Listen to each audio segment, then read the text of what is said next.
ಕ್ಷಮಿಸಬೇಕು, ವಿಡಿಯೋಗಳು ತುಂಬ ಡಿಲೇ ಆಗ್ತಿದೆ ಅಪ್ಲೋಡ್ ಮಾಡೋಕ್ಕೆ. ನಿಮ್ಗೆ ಗೊತ್ತಿರೋ ವಿಷಯನಲ್ಲ, ನಮ್ಮ ಮೊಬೈಲಲ್ಲಿ ಮದರ್ ಬೋರ್ಡ್ ಇಶ್ಯೂ ಇದೆ, ಕ್ಯಾಮ್ರಾ ಪ್ರಾಬ್ಲಮ್ ಇದೆ ಅಂತ. ಇನ್ನು ಮರಿಯಾಗ ಅವಶ್ಯಕತೆ ಇಲ್ಲ, ಯಾಕಂದರೆ ಇದೇ ತಿಂಗಳು 28ನೇ ತಾರೀಕು ನಾನು ಬ್ಯಾಂಗ್ಳೂರ್ ಬರ್ತಿದ್ದೀನಿ. ಅಲ್ಲಿ ನಮ್ಮ ಗೋಪ್ರೋ ಕಲೆಕ್ಟ್ ಮಾಡಿಕೊಂಡ್ರೆ ಇನ್ನು ಮುಂದೆ ಬರೋದೆಲ್ಲ ಗೋಪ್ರೋ ವ್ಯೂ ಬರ್ತದೆ. ಗೋಪ್ರೋ ಪಿಕ್ಚರ್ ಕ್ವಾಲಿಟಿ ಅಂತೂ ಬೇರೆ ಲೆವೆಲ್ ಇರ್ತದೆ. ಇನ್ನೊಂದು ಹೈಲೈಟ್ ಏನಂತ ಹೇಳಿದ್ರೆ, ಇದೇ ಮೊಬೈಲಲ್ಲೇ ಶೂಟ್ ಮಾಡಿ ಇದೇ ಮೊಬೈಲಲ್ಲೇ ಎಡಿಟ್ ಮಾಡಿರೋದು. ಈ ಕಂಪ್ಲೀಟ್ ವಿಡಿಯೋ ನೋಡಿ. ಈ ವಿಡಿಯೋ 2 ಪಾರ್ಟ್ ಮಾಡಿದ್ದೀನಿ. ಪಾರ್ಟ್ 1 ಈಗ ನೋಡ್ತಿರೋದು, ಪಾರ್ಟ್ 2 ಬರ್ತದೆ. ಯಾಕಂದರೆ ಮೊಬೈಲಲ್ಲಿ ಎಡಿಟ್ ಮಾಡಿರೋದಲ್ಲ, ಸ್ವಲ್ಪ ಟೈಮ್ ತೊಗೊಳುತ್ತೆ. ಹೇಗಿದೆ ಅಂತ ಹೇಳ್ಬಿಟ್ಟು ಕೆಳಗಡೆ ಕಮೆಂಟ್ ಮಾಡಿ. ಇನ್ನು ಇಲ್ಲಿಂದ ಬರೋ ಬ್ಲಾಗ್ಸ್ ಎಲ್ಲ ಗೋಪ್ರೋ ವ್ಯೂವಲ್ಲೇ ಬರ್ತದೆ. ಪಿಕ್ಚರ್ ಕ್ವಾಲಿಟಿ ಅಂತೂ ಬೇರೆ ಲೆವೆಲ್ ಇರ್ತದೆ. ಇದರಲ್ಲಿ ಕನ್ನಡ ಇಂಗ್ಲೀಷ್ 2 ಬರ್ಡ್ಸ್ ಹೇಳಿದ್ದೀನಿ. ಯಾಕಂತ ಹೇಳಿದ್ರೆ ತುಂಬ ಜನ ಹೇಳ್ತಿದ್ದಾರೆ, ನಿಮ್ಮ ಕನ್ನಡ ನನಗೆ ಅರ್ಥನೇ ಆಗಲ್ಲ ಬ್ರೋ ಅಂತೇಳಿ. ಸೊ ಅದಕ್ಕಂತ ನಿಮಗೋಸ್ಕರನೇ ಮಧ್ಯೆ ಇಂಗ್ಲೀಷು ಯೂಸ್ ಮಾಡಿದ್ದೀನಿ.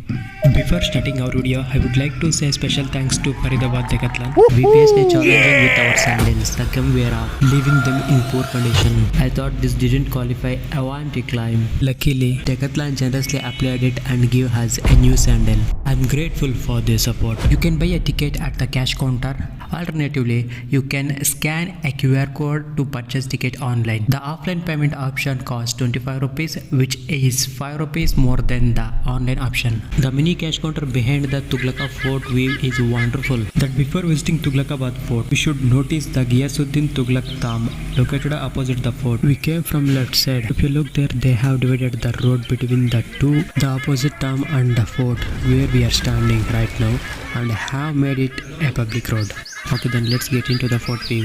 Before we go inside the Tughlakabad Fort, the fort now stands in ruins with crumbling walls and a remount of old structure, making it a popular site for historical enthusiasts, photographers and adventurers. Despite its current status of disrepair, Tughlakabad Fort still reflects the grandeur of Delhi's medieval post and offering a glimpse into a military architecture of the Tughlaq era. The next to the fort, a large amount of water is always stored in preparation for potential enemies attack. Now look at there in front of fort, the rain is flowing. ಆ ಕಾಲದಲ್ಲಿ Ghiyasuddin Tughlaq imagination ಅಲ್ಲೂ ಇರಲ್ಲ. ನಾವು ಹೀಗೆ ನೋಡ್ತಿರೋದನ್ನ. ಇದು ಮಳೆ ನೀರಂತೂ ಅಲ್ವೇ ಅಲ್ಲ. ಇಲ್ಲಿರೋ ಭಯಂಕರ ಬಿಸಿಲಿಗೆ ಮಳೆ ನೀರಾಗಿದ್ರೆ ಇಷ್ಟೊತ್ತಿಗೆ ಒಣಗೋಗೋದು. Look at that, the rain in the city flying from this side to another side. There are 2 ways to enter this fort.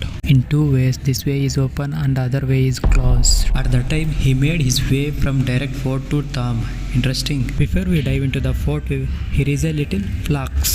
But there is not so much detailed information in that flags. Let's see how much information there is on these flags. The Tughlakabad Fort built in 1321 to 1325 by Sultan Ghiyasuddin Tughlaq, and he is the founder of Tughlaq dynasty. A palace to the west and the high walls. Tughlakabad Fort was the both defensive structure and the capital of Delhi, third city.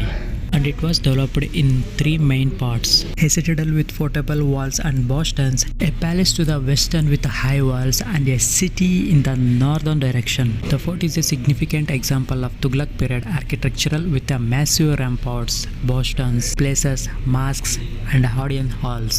Because we linked the fort to Ghiyasuddin Tughlaq tomb, the sluice gate managed water for irrigation. ನಾವು main gate ಹತ್ರ ನಿಂತ್ಕೊಂಡ್ರೆ view ಹೀಗಿರುತ್ತೆ. ಅದು main ರೋಡಿಂದ ನಾವು ಹಿಂಗಿಂದ ಹತ್ಕೊಂಡು as soon as we stepped inside we saw one more flags. ನಾವು ಅಲ್ಲಿಂದನೇ ಬಂದಿದ್ದು. ಅಲ್ಲ, ನಿಮ್ಗೊಂದು ಫ್ಲಾಗ್ಸ್ ಕಾಣಿಸ್ತಿದ್ಯಾ? ಅಲ್ಲಿಂದ ಹಾಗಿಂದ ನೀವು ರೈಟ್ ಸೈಡ್ ಹೋದರೆ ನಿಮ್ಗೆ ಅಲ್ಲಿ ಬಂದ್ಬಿಟ್ಟು ಒಂದು ಮಸೀದಿ ಮಾಸ್ಕ್ ಕಾಣುತ್ತೆ. ಅಲ್ಲೇ ಇಸ್ಲಾಮಿಕ್ ಸ್ಕೂಲ್ ಇರ್ತದೆ. ಈ ಫೋರ್ಟ್ ಒಳಗಡೆ ಯಾರಾದರೂ ಗೆಸ್ಟ್ ಬಂದರೆ ಅಲ್ಲಿ ಅವ್ರು ಸ್ಟೇ ಮಾಡೋಕ್ಕೆ ಪ್ಲೇಸ್ ಇದೆ. ಅದು ಅಲ್ಲದೆ ವಾಚ್ ಟವರ್ಸ್ ಅಲ್ಲಿ ತುಂಬ ಇವೆ. ಬಂದಿರೋ ಗೆಸ್ಟ್ ಅಲ್ಲಿ ಪಾರ್ಟಿ ಸೆಲೆಬ್ರೇಷನ್ ಮಾಡ್ಕೊಳ್ಳೋಕ್ಕೆಲ್ಲ ಸ್ಪೇಸ್ ಇದೆ. ವಾಚ್ ಟವರ್ಸ್ ಮೇಲೆ ವ್ಯೂ ಅದ್ಭುತವಾಗಿರ್ತದೆ. ಅಂಡರ್ಗ್ರೌಂಡ್ ಮಾರ್ಕೆಟ್ ಇದೆ. ಗ್ರೇಟ್ ಎಸ್ಕೇಪ್ ಆಗೋ ಪ್ಲೇಸು ಆ ಸೈಡಲ್ಲಿ ನೋಡ್ಕೋಬೋದು ನಾವು. ಇನ್ನು ನಾವು ಈ ಸೈಡ್ ನೋಡಿಕೊಂಡ್ರೆ ಬೌಲಿ ನೋಡ್ಬೋದು. ನಮ್ಮ ಹಿಂದೆ ಬಂದು ರಾಯಲ್ ಪ್ಯಾಲೇಸ್ ಇದೆ. ಇದೆಲ್ಲ 1321 1325ವರೆಗೂ ಚೆನ್ನಾಗಿತ್ತು. ಹೀಗೆ ಹೇಗಿದೆ ಅಂತ ನಡ್ರಿ ನೋಡೋಣ. To explore mosque, Islamic school, guest house, watch towers and secret places. There are small rooms next to where I sit now. It fully destroyed. ನಾನು ಬರಬೇಕಾದಾಗ ಭಯಂಕರ ಮಳೆ ಬರ್ತಿತ್ತು. ಈಗ ನೋಡಿ ಡೆಡ್ ಆಪೋಸಿಟ್ ಈಗ ಬಿಸಿಲಿದೆ. ನಾವು ಇದುವರೆಗೂ ಆಲ್ಮೋಸ್ಟ್ ಅಲ್ಲಿ ಡೆಲ್ಲಿಯಲ್ಲೇ ಎಕ್ಸ್ಪ್ಲೋರ್ ಮಾಡಿದ್ದೀವಲ್ಲ. ನಾವು ನೋಡಿರೋದ್ರಲ್ಲಿ ಅತಿ ದೊಡ್ಡ ಫೋರ್ಟ್ ಯಾವುದಾದ್ರೂ ಇದೆ ಅಂತ ಹೇಳಿದ್ರೆ ಅದು ಇದೆ. ಇವತ್ತು ನಾವು ನೋಡ್ತಿರೋದು ತುಗ್ಲಕಾಬಾದ್ ಫೋರ್ಟು. ತುಂಬ ದೊಡ್ಡದು. 1321 1325 ಗಂಟ ಇದ್ರದ್ದು ಆಳ್ವಿಕೆ ಅಂತ ಬೇರೆ ಲೆವೆಲ್ ಇತ್ತು. This Tughlakabad Fort was the both defensive structure and the capital of Delhi third city. Look at the small lines on the wall of that fort. Rainwater helps in coming down from the top of the fort wall and when the enemy attack the fort, the soldiers stand behind the fort wall. They will re-attack to the enemy. And here I have a lot of doubts and questions.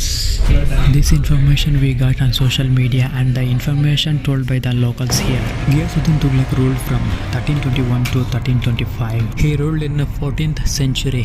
My question is, there was no such a thing as a gun bomb in 1321 14th century. If you start searching in Google, those days they are using only arrows and swords. How did the soldiers used to protect this fort from enemies attacks? If you notice there is a small hole in the fort wall. How far will go the arrow from there? Let's go there and find out the answer this kind of questions. Tughlaq ಕೋಟೆಯ ಗೋಡೆಯ ಒಂದು ಭಾಗ ಹತ್ರ ಬಂದಿದ್ದೀವಿ. ಬನ್ನಿ ಇದ್ರ ಮೇಲೆ ಹತ್ಬಿಟ್ಟು ನೋಡೋಣ. ಸೈನಿಕರು ಇಲ್ಲಿಂದ ನಿಂತ್ಕೊಂಡು ನೋಡಿದ್ರೆ ವ್ಯೂ ಎಷ್ಟು ದೂರ ಅಂತ ಕಾಣುತ್ತೆ. ಇನ್ ಕೇಸ್ ಎನಿಮೀಸ್ ಯಾರಾದರೂ ಅಟ್ಯಾಕ್ ಮಾಡಿದ್ರೆ ಫೋರ್ಟ್ ಮೇಲೆ, ಸೈನಿಕರು ಅವ್ರ ಮೇಲೆ ರೀ ಅಟ್ಯಾಕ್ ಹೇಗೆ ಮಾಡ್ತಿದ್ರು, ಇಲ್ಲಿಂದ ಬಾಣ ಬಿಟ್ರೆ ಎಷ್ಟು ದೂರ ಅಂತ ಹೋಗುತ್ತೆ ಅನ್ನೋದನ್ನ ನೋಡೋಣ. ಈಗ ಎಕ್ಸಾಕ್ಟ್ಲಿ ನಾವು ತುಗ್ಲಕ್ ಫೋರ್ಟ್ ಗೋಡೆಯ ಮೇಲೆ ನಿಂತಿದ್ದೀವಿ. ನೋಡಿ, ಇಲ್ಲಿ ಸೈನಿಕರು ನಿಂತ್ಕೊಂತಿದ್ರು ಈ ಗೋಡೆ ಮೇಲೆ. ಕೋಟೆಯ ಗೋಡೆಯ ಮೇಲಿಂದ ವ್ಯೂ ಕೆಳಗಡೆಗೆ ಹೀಗೆ ಕಾಣುತ್ತೆ. ನೋಡಿ, ನಾವು ಆ ಸೈಡಿಂದಾನೆ ಬಂದಿದ್ದು.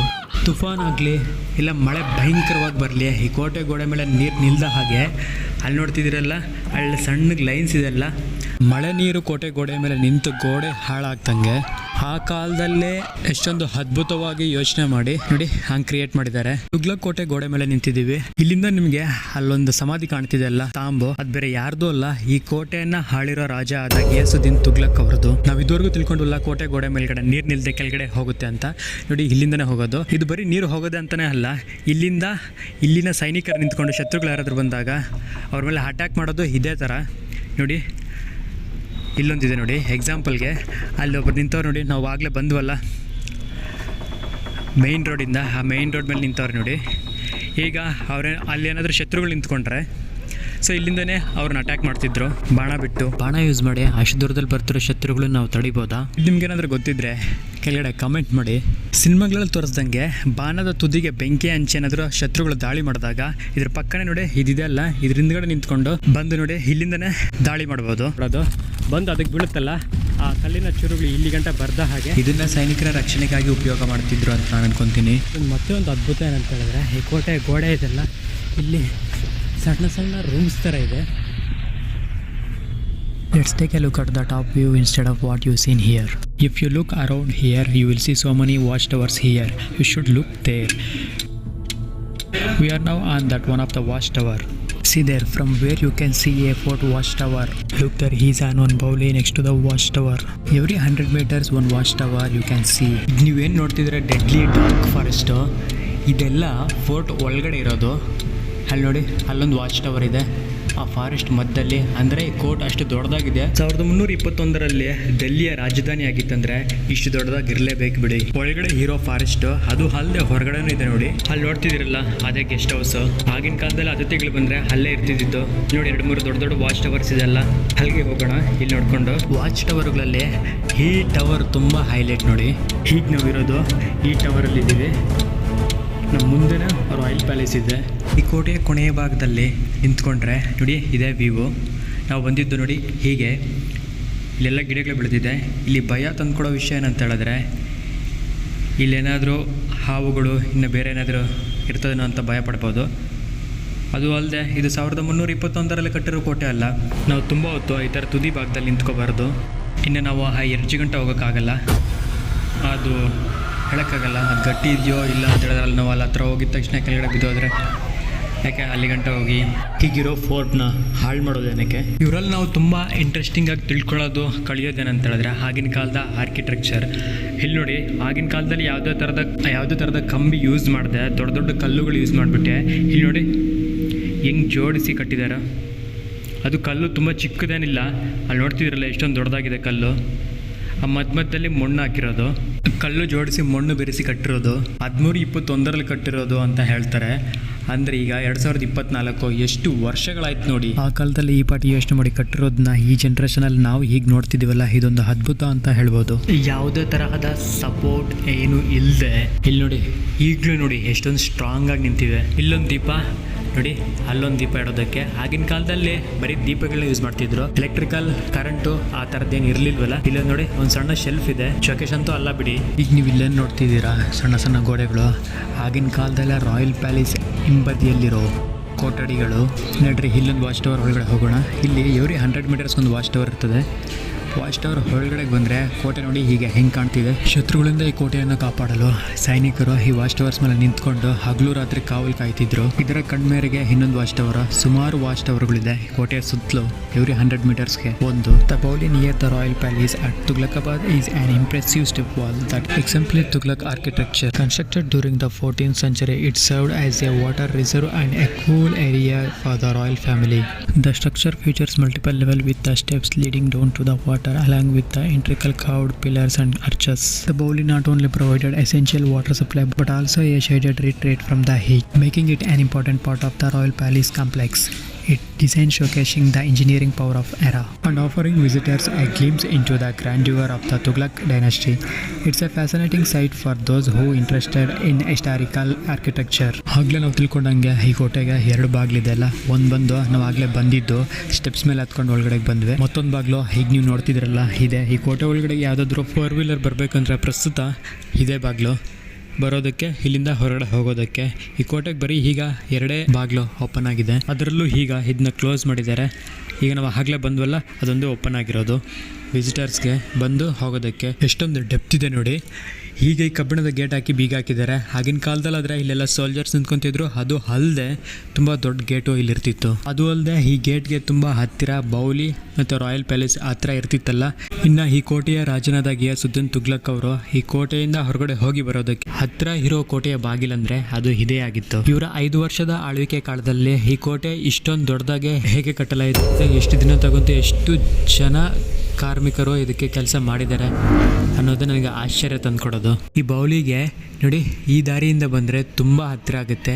ಮ್ಯಾಕ್ಸಿಮಮ್ ಅಂತ ಹೇಳಿದ್ರೆ 200 ಮೀಟರ್ಸ್ ಇರಲ್ಲ, ಅಷ್ಟೊಂದು ಹತ್ತಿರ ಇದೆ. ಈಗ ಬೌಲಿಯಿಂದ ರಾಯಲ್ ಪ್ಯಾಲೇಸ್ಗೆ ತುಂಬ ಹತ್ತಿರ ಇದೆ.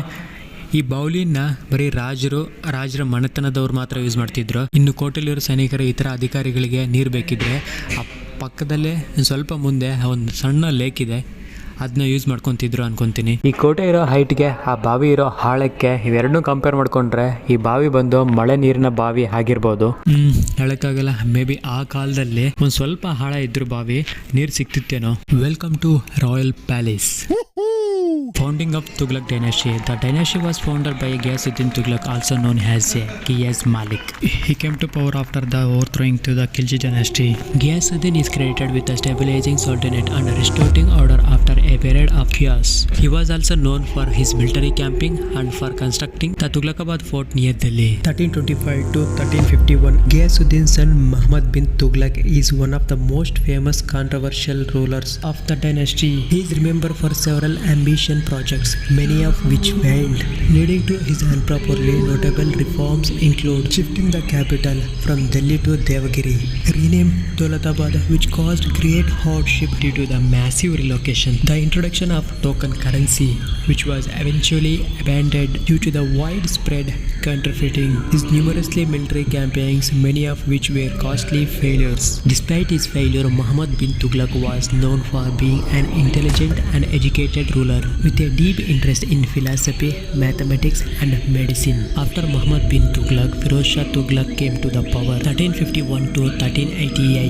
ಫಿರೋಜ್ ಶಾ ಅವರ ಆಡಳಿತಕ್ಕೆ ಬಂದಾಗ ಅವ್ರ ಆಡಳಿತ ಹೇಗಿತ್ತು ಇದ್ರ ಬಗ್ಗೆ ನೀವು ಡೀಪಾಗಿ ತಿಳ್ಕೊಬೇಕಂದ್ರೆ ಐ ಕಾರ್ಡಲ್ಲಿ ಪಿನ್ ಮಾಡಿದ್ದೀನಿ ನೋಡಿ. ಫಿರೋಜ್ ಶಾ ಕೋತ್ಲಾ ಫೋರ್ಟ್ಗೆ ಹೋಗ್ಬಿಟ್ಟು ಅಲ್ಲಿ ಮಾಡಿರೋ ವಿಡಿಯೋ ಅದು. ಆ ವಿಡಿಯೋ ನೀವು ನೋಡಿದ್ರೆ ಫಿರೋಜ್ ಶಾ ಅವರ ಆಡಳಿತ ಹೇಗಿತ್ತು ಅನ್ನೋದನ್ನ ಇನ್ನೂ ಡೀಪಾಗಿ ತಿಳ್ಕೊಬೋದು. ನಾವು ರಾಯಲ್ ಪ್ಯಾಲೇಸ್ ಒಳಗಡೆ ಬಂದಿದ್ದೀವಲ್ಲ, ಇಲ್ಲಿ ನೋಡಿ ನೀರಿನ ತೊಟ್ಟಿ ಅಂತ ಕರಿಬೇಕೋ ಇಲ್ಲ ಸ್ವಿಮ್ಮಿಂಗ್ ಪೂಲ್ ಅನ್ಬೇಕೋ ಗೊತ್ತಿಲ್ಲ, ಬಟ್ ಹಾಳ ಅಂತೂ ಇಲ್ಲ, ಸ್ವಲ್ಪನೇ ಹಾಳ ಇದೆ.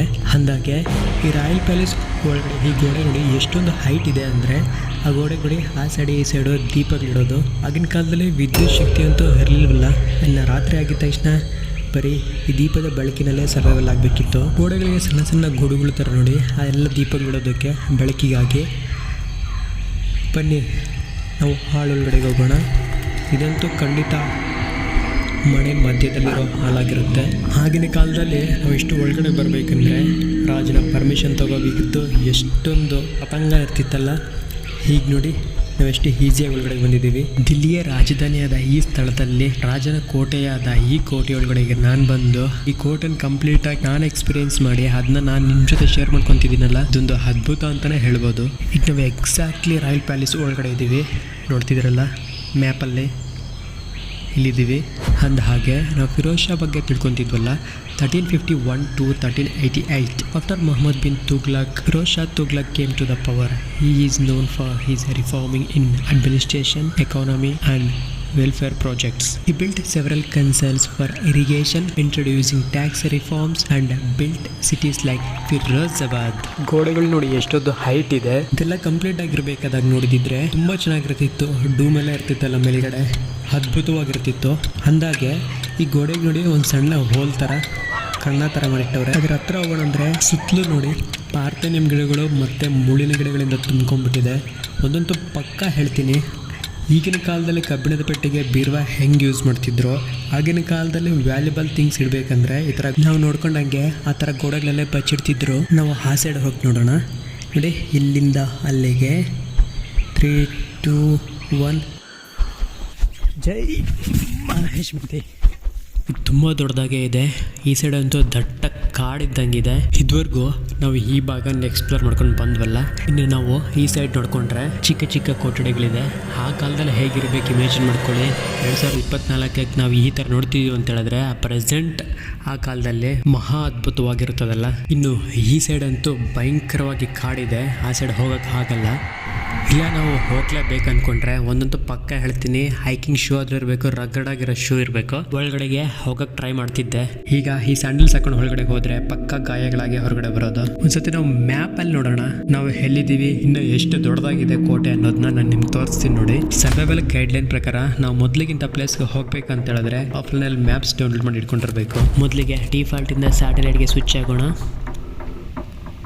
ಈಗ ಎಕ್ಸಾಕ್ಟ್ಲಿ ನಾವು ಎಲ್ಲಿದ್ದೀವಿ ಅಂದರೆ ರಾಯಲ್ ಪ್ಯಾಲೇಸ್ ಒಳಗಡೆ. ಇಲ್ಲಿ ನೋಡಿ ಈ ಕೊನೆಯಲ್ಲಿದ್ದೀವಿ. ರಾಯಲ್ ಪ್ಯಾಲೇಸ್ ಸ್ಯಾಟಲೈಟ್ ವ್ಯೂ ಹೀಗೆ ಕಾಣುತ್ತೆ. ನಾವು ಇದನ್ನೆಲ್ಲ ಕ್ರಾಸ್ ಮಾಡಿಕೊಂಡೇ ಹೋಗಿರೋದಲ್ಲಿಗೆ. ಇನ್ನು ಈ ಸೈಡ್ ಎಲ್ಲ ಇದೆ, ಅಲ್ಲಿಗೆ ಹೋಗೋಣ. ಅಲ್ಲಿ ನೋಡಿ ನಾನು ಮಾರ್ಕ್ ಮಾಡ್ತಿದ್ದೀನಿಲ್ಲ, ಇನ್ನೂ ಅಷ್ಟು ದೊಡ್ಡದಾಗಿದೆ. ಇದೆಲ್ಲ ರಾಯಲ್ ಪ್ಯಾಲೇಸ್ ಒಳಗಡೆಗೆ ಆ್ಯಡ್ ಆಗುತ್ತೆ. ಅಂದಾಗೆ ನಾವು ಬಂದಿದ್ದು ಹೆಂಗೆ ಗೊತ್ತಾ, ನೋಡಿ ಇಲ್ಲಿಂದ ಶುರು ಹಚ್ಕೊಂಡು ಅದನ್ನೆಲ್ಲ ಎಕ್ಸ್ಪ್ಲೋರ್ ಮಾಡಿಕೊಂಡು ನಾವು ಇವಾಗ ಅಲ್ಲಿದ್ದೀವಿ. ಈ ಸೈಡು ಹೋಗೋಣ, ರೈಟ್ ಸೈಡ್ ಕೊಠಡಿಗಳನ್ನ ಎಕ್ಸ್ಪ್ಲೋರ್ ಮಾಡ್ಕೊಂಡು ಬರೋಣ. ಇನ್ನು ಸ್ವಲ್ಪ ಝೂಮ್ ಔಟ್ ಮಾಡಿದ್ರೆ ಆಗಲೇ ನಾವು ತಿಳ್ಕೊಂಡಂಗೆ ಕೆರೆ ಅಂತ ಹೇಳೋದ್ನಲ್ಲ, ಅಲ್ಲಿ ನೋಡಿ ಸೈನಿಕರಿಗೆ ನೀರು ಬೇಕಿದ್ರೆ ಅದೇ ಕೆರೆನೇ. ಇಲ್ಲೊಂದು ಸಣ್ಣ ಗೋಡೆ ಇದೆ. ಇಲ್ಲೆಲ್ಲ ಸುತ್ತಾಡಬೇಕಂದ್ರೆ ನಾವಂತೂ ಇದ್ರ ಒಳಗಡೆ ಹೋಗಿ ಬರೋದಂತೂ ಬಿಗ್ಗೆಸ್ಟ್ ಅಡ್ವೆಂಚರ್ ಅಂತಲೇ ಹೇಳ್ಬೋದು. ಐದರ್ ಡ್ರೋನ್ ಏನಾದರೂ ನಮ್ಮ ಹತ್ರ ಇದ್ದರೆ definitely we can use it. Overall we need to take special permission to the special team. I don't know, maybe ನಾವು ಹಾಕ್ಲೇ ಮ್ಯಾಪಲ್ಲಿ ನೋಡ್ಕೊಂಡಂಗೆ ಆ ಸೈಡ್ ಹೋಗ್ಬಿಟ್ಟು ಕೋಟಡಿಗಳೆಲ್ಲ ಎಕ್ಸ್ಪ್ಲೋರ್ ಮಾಡಿಕೊಂಡು ಹಾಕ್ಲೇ ನಾವು ಮ್ಯಾಪಲ್ಲಿ ನೋಡ್ಕೊಂಡಂಗೆ ಆ ಸೈಡ್ ಹೋಗೋಕ್ಕೆ ಟ್ರೈ ಮಾಡೋಣ.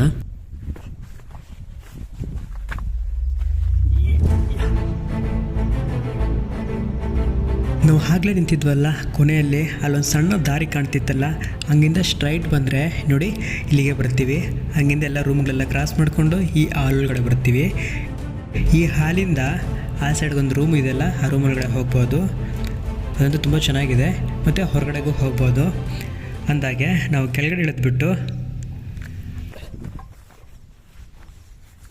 ಈ ಅದ್ಭುತವಾದ ರೂಮ್ನ ನೋಡಲೇಬೇಕೀಗ. The stone wall are often referred to as niches or enclaves. In historical architectural, particularly Indian and Islamic styles, this kind of features are sometimes called mihrabs or mihrabs when used in religious contexts. So here they might just serve as decorative or functional niches in the wall for placing objects or possibly for ventilation or lighting. ನಾವು ಈ side ಹೊರಗಡೆ ಬಂದಿದ್ದೀವಿ. ಇಲ್ಲಿಂದ ಹೊರಗಡೆ ಹೋಗ್ಬೋದು. ನಮ್ಮ opposite fort ಥರ ಕಾಣ್ತಿದೆಲ್ಲ, ಅದರ ಒಳಗಡೆನೂ ಹೋಗೋಣ. ಈ ಫೋರ್ಟ್ ಒಳಗಡೆ ಗೆಸ್ಟ್ ಬಂದ್ರಲ್ಲಿ ಅಲ್ಲೇ ಇರೋದು. ಇಲ್ಲಿಂದ ಮುಂದಕ್ಕೆ ಹೋಗ್ಬೇಕಂದ್ರೆ ಆಗೋದಿಲ್ಲ, ಯಾಕಂದರೆ ನೀವೇ ನೋಡ್ತಿದ್ದೀರಲ್ಲ ಮುಳ್ಳಿನ ಗಿಡಗಳು ಮತ್ತು ಪಾರ್ಥೇನಿಯಂ ಗಿಡಗಳು ತುಂಬ ಇದೆ, ತುಂಬ ತಿಕ್ಕಾಗಿದೆ. ಅದರ ಕೆಳಗಡೆ ಏನಿರುತ್ತೆ ಅಂತಲೂ ಗೊತ್ತಾಗಲ್ಲ, ಅಷ್ಟೊಂದು ತಿಕ್ಕಾಗಿದೆ ನೋಡಿ. ನಾವು ಆಗಲೇ ಗೂಗಲ್ ಮ್ಯಾಪ್ಸಲ್ಲಿ ಒಂದು ರೆಕ್ಟಾಂಗಲ್ ಬಾಕ್ಸ್ ಆಗಿ ನೋಡ್ಕೊಂಡ್ವಲ್ಲ, ಪ್ಯಾಲೇಸ್ಗೆ ಇದು ಅಟ್ಯಾಚ್ ಆಗುತ್ತೆ ಅಂತ, ಅದು ನೋಡಿ. ಬಟ್ ಒಳಗಡೆ ಹೋಗೋಕ್ಕಂತೂ ಆಗಲ್ಲ. ಇಲ್ಲಿ ನೋಡಿ ಭಯಂಕರವಾದ ಗಿಡಗಳಿದೆ. ಇನ್ ಕೇಸ್ ಅಲ್ಲಿಂದ ಏನಾದರೂ ಅಟ್ಯಾಕ್ ಮಾಡಿದ್ರೆ ಏನು ನನ್ನ ಗತಿ. ಅದು ಅಲ್ಲದೆ ಒಬ್ಬನೇ ಇದ್ದೀನಿ, ಯಾರೂ ಇಲ್ಲ ಇಲ್ಲಿ. ಒರೇ ಆಜಾಮು ಓಯ್ ಲಗತ್ರ ಹೋಯ್ ಅಷ್ಟೇ. ಮತ್ತೆ ಈ ಪ್ಲೇಸನ್ನು ಗೂಗಲಲ್ಲಿ ಸರ್ಚ್ ಮಾಡಿದ್ರು ಇಲ್ಲ ಯೂಟ್ಯೂಬಲ್ಲಿ ಸರ್ಚ್ ಮಾಡಿದ್ರು, ನೀವು ಆ ವಿಡಿಯೋಗಳಲ್ಲಿ ತಿಳ್ಕೊಳ್ಳೋದೇನೆಂದರೆ ಈ ಪ್ಲೇಸ್ ಹಾಂಟೆಡ್ ಪ್ಲೇಸು, ಇದು ತುಂಬ ಡೇಂಜರಸ್ ಪ್ಲೇಸು, ಮತ್ತು ಇಲ್ಲಿ ಸ್ಪಿರಿಚುವಲ್ ಪವರ್ಸ್ ಇವೆ, ಒಬ್ಬರೇ ಅಂತೂ ಬರೋಕ್ಕೆ ಹೋಗ್ಬೇಡಿ, ಟ್ರೈ ಮಾಡೋಕ್ಕೆ ಹೋಗ್ಬೇಡಿ ಅಂತ ಹೇಳ್ಬಿಟ್ಟು ಸಿಕ್ಕಾಪಟ್ಟೆ ಮೋಟಿವೇಶನ್ ಕೊಡ್ತಿರ್ತಾರೆ ಜನರಿಗೆ. ನಿಜಕ್ಕಿಂತ ಅಂಥದ್ದೇ ತುಂಬ ಇಂಟ್ರೆಸ್ಟಿಂಗ್ ಆಗಿರ್ತದೆ, ಅಂಥದ್ದನ್ನೇ ನೋಡ್ತಾರೆ. ಅಂದಾಗೆ ನಾನು ಒಬ್ಬನೇ ಬಂದಿದ್ದೀನಿ. ಸದ್ಯಕ್ಕೆ ನನಗೆ ಆ ಥರದ್ದೇನೋ ಕಂಡಿಲ್ಲ. ಮೇ ಬಿ ನೀವು ಒಬ್ಬರು ಬರೋಕ್ಕೆ ಹೋಗಬೇಡಿ, ಯಾರಿಗೆ ಗೊತ್ತು ಅವರೆಷ್ಟೋ ರಿಸರ್ಚ್ ಮಾಡಿ ಹೇಳಿರ್ತಾರಲ್ಲ, ಯಾಕಂದರೆ ಅವ್ರಿಗೆ ಲಕ್ಷಗಳಲ್ಲಿ ವ್ಯೂಸ್ ಇದೆಲ್ಲ ತಾನ ತಂದಾನ ಅಂತೇಳಿ. Maybe no one are questioning them, then maybe it's possible. I don't know what they are showcasing and they presentation to the public. ಈಗ ರಾಯಲ್ ಪ್ಯಾಲೇಸ್ ಎಕ್ಸ್ಪ್ಲೋರ್ ಮುಗೀತು, ಇಲ್ಲಿಂದ ನಾವು ಆ ಸೈಡ್ ಹೋಗೋಣ. ಬಟ್ ಪ್ಯಾಲೇಸ್ ಅಂತೂ ತುಂಬ ಅದ್ಭುತವಾಗಿದೆ.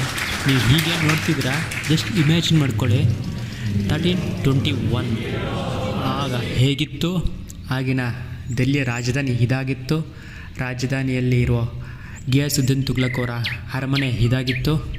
Just imagine ಮಾಡ್ಕೊಳ್ಳಿ, ಆಗ ಎಷ್ಟೊಂದು ರಾಯಲ್ಲಾಗಿ ಆಳ್ವಿಕೆ ಮಾಡ್ತಿದ್ರಂತ. ಯೋ ಬಾಡಿ ಸಿ ಯು ಲೇಟರ್, ಬಾಯ್. ಇದ್ರ ಕತ್ತಿಗೆ ತಟ್ಟೆ ಥರದ್ದು ಕಟ್ಟಿದ್ದಾರೆ, ಅದೇ ಸೌಂಡ್ ಬರ್ತಾ ಇದೆ ಒಂಥರ ಟನ ಟನ ಟಂಟನ ಟನ ಟನ ಟಂಟನ ಅಂತ. ಈಗ ನಾವು ಪ್ಯಾಲೇಸಿಂದ ಹೊರಗಡೆ ಹೋಗ್ತಿದ್ದೀವಿ ನೋಡಿ. ಈ ಸೈಡು ಸಣ್ಣ ಸಣ್ಣ ರೂಮುಗಳಿದೆ. ನಾವು ಆಗಲೇ ಹಿಂಗೆ ಬಂದಿದ್ದಲ್ಲ, ಹಿಂಗಿಂದನೇ ಹೊರಗಡೆ ಹೋಗ್ತಿದ್ದೀವಿ. ನಾವು ಆ side watch towers, underground, Meenakshi Bazaar, guest ಬಂದರೆ ಎಲ್ಲಿರ್ತಾರೆ, ಗೆಸ್ಟ್ ಹೇಗೆ ಪಾರ್ಟಿ ಮಾಡ್ಕೊತಾರೆ, ಎಲ್ಲಿ ಪಾರ್ಟಿ ಮಾಡ್ಕೊತಾರೆ, ಮಜೀದಿ ಮತ್ತು ಇಸ್ಲಾಮಿಕ್ ಸ್ಕೂಲು ಸುಮಾರು ನೋಡ್ಕೋಬೋದಲ್ಲಿ. ತುಂಬ ಅದ್ಭುತವಾಗಿರ್ತದೆ. ಇದೆಲ್ಲ ಪಾರ್ಟ್ 2 ಬರ್ತದೆ.